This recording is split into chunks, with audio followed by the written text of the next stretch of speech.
বিশ্বজুড়ে পেশাদার ফুটবলারদের ভোটে নির্ধারিত হয় ফিফপ্রো বর্ষসেরা একাদশ, যেখানে বিশ্বের সেরা ফুটবলারদের নাম উঠে আসে সরাসরি খেলোয়াড়দের ভোট থেকেই। এবার ২০২৫ সালের ফিফপ্রো বর্ষসেরা একাদশে জায়গা পাননি কোনো ব্রাজিলিয়ান বা আর্জেন্টাইন খেলোয়াড়।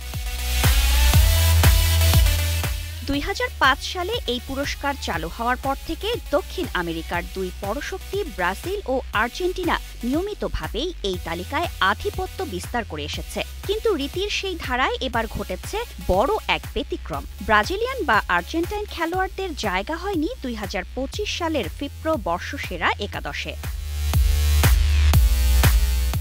২ দশক পর প্রথমবারের মতো একসময় এই তালিকায় রাজত্ব করতেন লিওনেল মেসি, রোনালদিনহো, কাকা, Neymar, Cafu, Marcelo, Dani Alves কিংবা Gold's Gym across 30+ countries.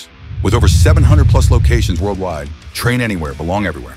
বা থিয়াগো সিলভার মতো মহাতারকারা। গোলপোস্টে দিদা, আলিসন বা এদেরসনের মতো ব্রাজিলিয়ান গোলরক্ষকরাও ছিলেন নিয়মিত মুখ।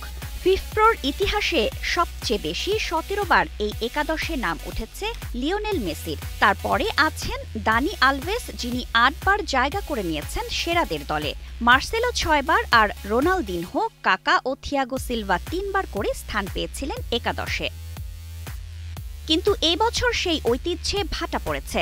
কোনো ব্রাজিলিয়ান বা আর্জেন্টাইন তারকা না থাকায় দক্ষিণ আমেরিকার প্রতিনিধিত্ব পুরোপুরি হারিয়েছে একাদশটি। তবে কারা থাকছেন ২০২৫ সালের ফিফপ্রো পুরুষদের বর্ষসেরা একাদশে, চলুন জেনে নেই। গোলরক্ষক থাকছেন জিয়ানলুইজি দোনারুম্মা, রক্ষণ ভাগে থাকবেন ভার্জিল ভ্যান ডাইক, আশরাফ হাকিম, নুনো মেন্ডেস, মিডফিল্ডারের দায়িত্বে থাকবেন জুড বেলিংহাম, কোল পামা, পেদ্রি, ভিতিনিয়া।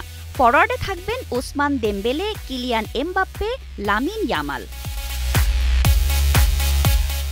এই তালিকায় ইউরোপীয় ক্লাবগুলোর আধিপত্য স্পষ্ট, বিশেষত পিএসজি, রিয়াল মাদ্রিদ ও বার্সেলোনার খেলোয়াড়রাই দলে জায়গা দখল করেছেন। আর দক্ষিণ আমেরিকার ফুটবল শক্তিগুলোর অনুপস্থিতি যেন ইঙ্গিত দিচ্ছে বিশ্ব ফুটবলে সময়টা এখন ইউরোপের তরুণ প্রতিভাদের দখলে।